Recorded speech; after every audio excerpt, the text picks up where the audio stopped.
Sri Sadguru Siddharameswar Maharaj. 130 charlas. Charla 80. El Brahman siempre está despierto. El sí mismo es siempre de la naturaleza de la bienaventuranza, en la que no hay nunca ninguna enfermedad. El sí mismo está siempre a salvo. Nunca se rompe, y nada puede alejarse de él. Existe la posibilidad de que todas las cosas materiales sean dañadas o incrementadas. Cuando experimentas que algo material está siendo dañado, piensas que tú has experimentado este daño. El individuo imagina que él mismo es de alguna manera dañado. El sí mismo no tiene cosas en él. No hay nada en él que pueda ser dañado o que pueda decaer. Está sin ninguna suciedad. Esto significa que no hay artículos materiales en él. Es por eso que es llamado limpio. Y como no hay suciedad, es indestructible. Decaer es la cualidad de la suciedad.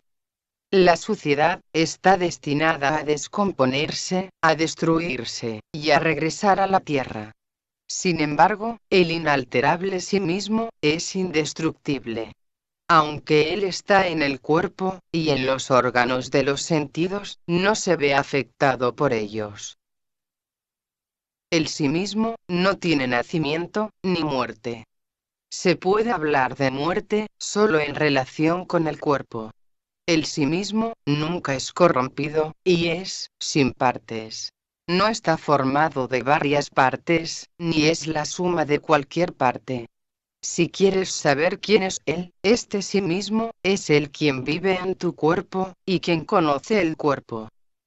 Cuando decimos que el conocimiento es temporal, queremos decir que el conocimiento, en la mente, es temporal. El discurso termina, pero la consciencia permanece.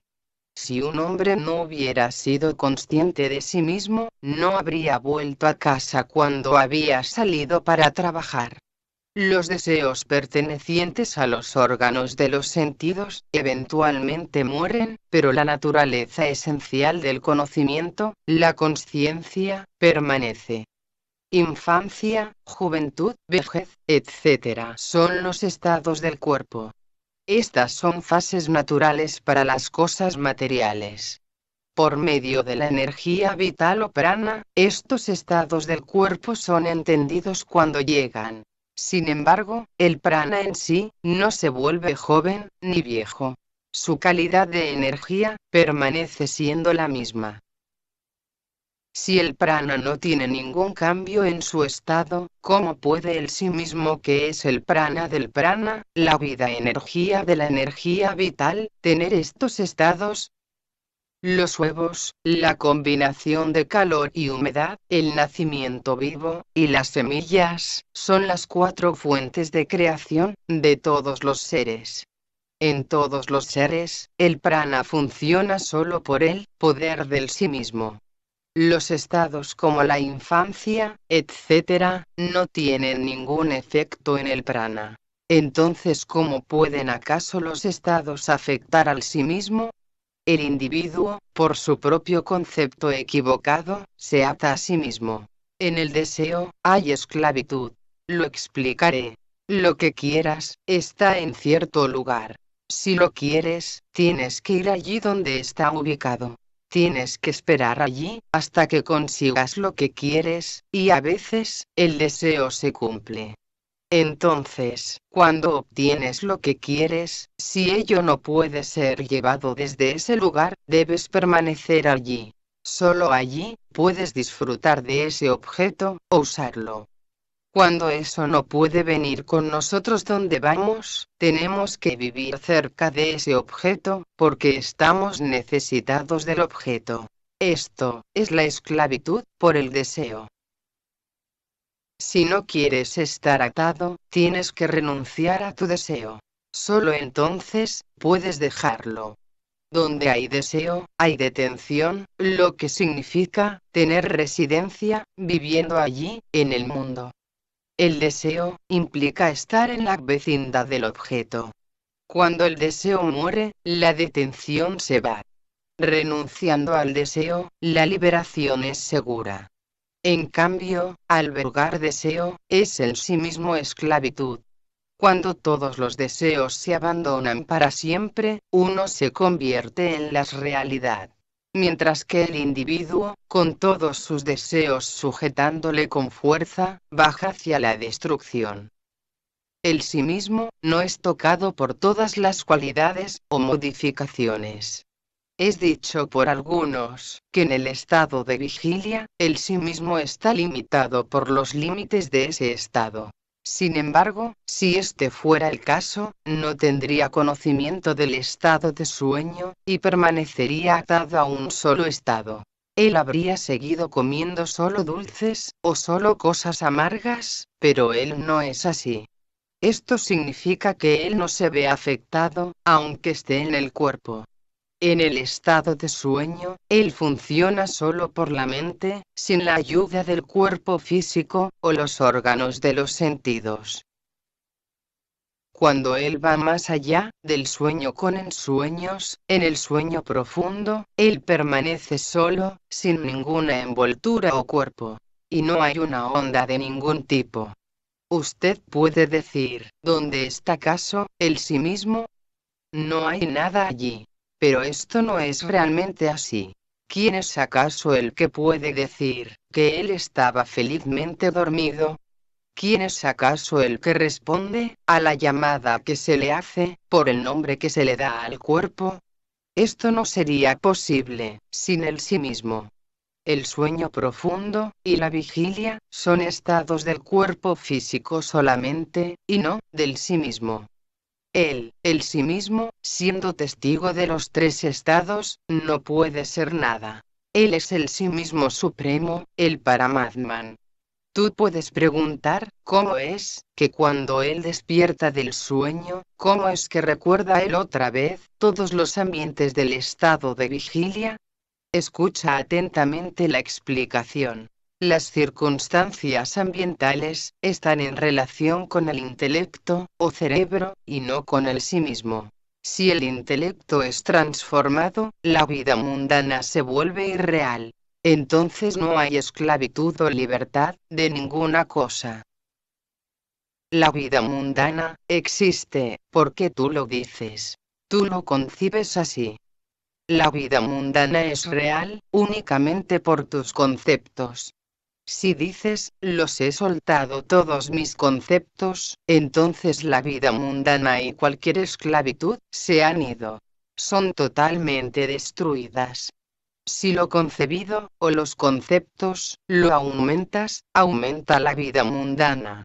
Y si lo concebido, o los conceptos, lo destruyes, la vida mundana se destruye. La mente es la fuente de la vida mundana, así como de la vida espiritual.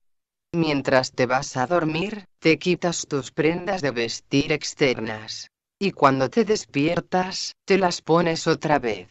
En el sueño profundo, no eres consciente del cuerpo que cubre al sí mismo. Cuando te despiertas, ves, y por tu atención, recuerdas todo. Para alguien, cuya ignorancia y egoísmo se han ido, todo es solo Brahman, incluso el estado de vigilia. El individuo se disuelve, y se convierte en el Paramatman. Entonces, no hay deseo de ningún tipo. No hay ningún comparativo, o símil, que pueda ser utilizado. El significado de símil en este caso, es algo que se pueda usar para mostrar que el conocimiento de la naturaleza de la verdad, es como alguna cosa más. Ahí, no hay nada igual a él, ni nada similar que pueda mostrarse. Tampoco hay ninguna palabra que pueda usarse para describir ese estado o su significado, completa y adecuadamente. No hay forma, objeto, o palabras, que se pueda comparar con ese estado. Por lo tanto, ese estado, es llamado, más allá del símil. O se dice, que no hay símil disponible para explicarlo. Para eso, para Dios, no hay otras cosas. El mundo entero, es solo para Brahman, o para Madman.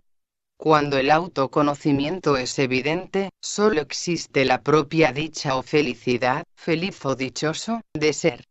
La dicha misma, se deleita en la dicha.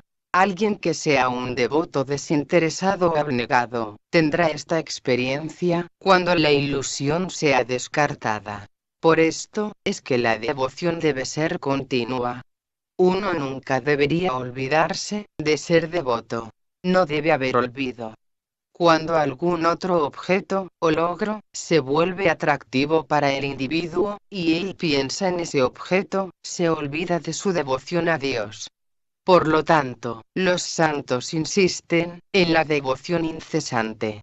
Cuando el devoto descarta el deseo, de dinero, de hijos, de riquezas materiales, y de fama, en la sociedad, y se entrega totalmente a la devoción a Dios, entonces, se limpia el polvo de la conciencia, y se vuelve uno con Dios, permaneciendo en su naturaleza verdadera, o swarupa. Cuando aumenta el amor y la devoción por Dios, los dichos de los Vedas son subordinados al devoto. Lo que los Vedas han declarado como la verdad más alta, es pronunciado por él, por el devoto, muy naturalmente. Es entonces que la existencia se experimenta como una totalidad. Esta es la devoción del más alto grado. Esta devoción libera a todos, incluidas las mujeres, los hombres, los humildes, y los sacerdotes o brahmanes, sin discriminación alguna. Sin embargo, si la mente no está clara, no habrá luz, o iluminación, del sí mismo. Quien tiene una devoción imparcial, alcanza la realidad. El velo sobre sus ojos, desaparece. El sol, y la multitud de cosas, se ven todos a la vez. Cuando uno abandona todo el orgullo, y la mente se libera de la duda, todo se ve como Brahman. El rey Janaka preguntó, ¿cómo es que uno realiza los deberes, después de la realización? ¿Y cómo se rompe la esclavitud de la acción, o el karma? ¿Cómo se puede permanecer libre de cualquier mancha, incluso mientras uno cumple su deber? ¿Por qué remedio los lazos del karma se rompen, o se aflojan? ¿Cómo se puede alcanzar el estado de inacción, aunque se realicen acciones? ¿Y cómo puede uno encontrar el Ser Supremo, o Dios? Por favor, díganos, ¿por qué el sabio Sanaka y otros no dieron respuestas a las preguntas de los niños? Estas preguntas son difíciles de responder. El sabio Aguirottra Narayana dijo en ese momento: el problema de la acción incorrecta, y la falta de acción, no es algo común. Los legisladores que pensaban en estos asuntos, estaban cansados. Y los grandes sabios, no sabían cómo explicar estas cosas. Millones de videntes, han agotado sus cerebros, y al final se pelearon entre ellos, por orgullo. No fue fácil ni siquiera para Brahma, el creador, y otros, dar las divisiones adecuadas, y el análisis de las acciones. La acción está en la raíz del Veda. Y el Veda es solo Narayana. Es en este punto que los Vedas guardan silencio. La acción, la no acción, y la acción incorrecta, de alguna manera, son iguales. En el caso del azúcar, donde se tiene una azúcar blanda, una enterrón, una blanca, y una morena, el azúcar es la misma. De manera similar, la acción es una. Sin embargo, el que está pegado a la acción, encuentra varias diferencias. En la acción, la no acción, es inherente. En la acción incorrecta, otra vez son inherentes, la acción, y la no acción. Si se inicia alguna acción, se llama acción o karma. Diferenciar entre bueno y malo, es vikarma, lo que significa, acción incorrecta. La desaparición de la acción, es no acción, o akarma. Lo que significa, que la acción, es como si no hubiera tenido lugar. Aquel que sabe que el que no hace nada es el verdadero hacedor, se ha convertido en un sabio. Ha alcanzado la sin acción. Oh, Rey, si vienes para darte cuenta de que el actor y el que causa la acción, es solo uno en este cuerpo, solo entonces tú serás sin acción. El hacedor, que existe al comienzo de la acción, es, él mismo, el receptor de sus resultados. Solo por la bendición del Sadgurú, el estado de libertad de acción, es alcanzado. Hay muchas acciones que surgen de una acción, y se llaman acciones correctas o incorrectas. Sin embargo, por las enseñanzas del Sadgurú, todas las acciones o karmas se cortan. La cuestión de la acción es así. Esta pregunta es muy grande. Es por eso que el sabio Sanaka y otros no impartieron este conocimiento a niños que no eran maduros. Estas diferencias, de acción y de no acción, no deben ser contadas a aquellos que no son lo suficientemente maduros para entender. El Paramatman es en todo momento, sin ningún tipo de perturbación, y sin ningún impedimento. Es permanentemente indestructible, y perfectamente limpio. Debes estar seguro de que tú eres eso.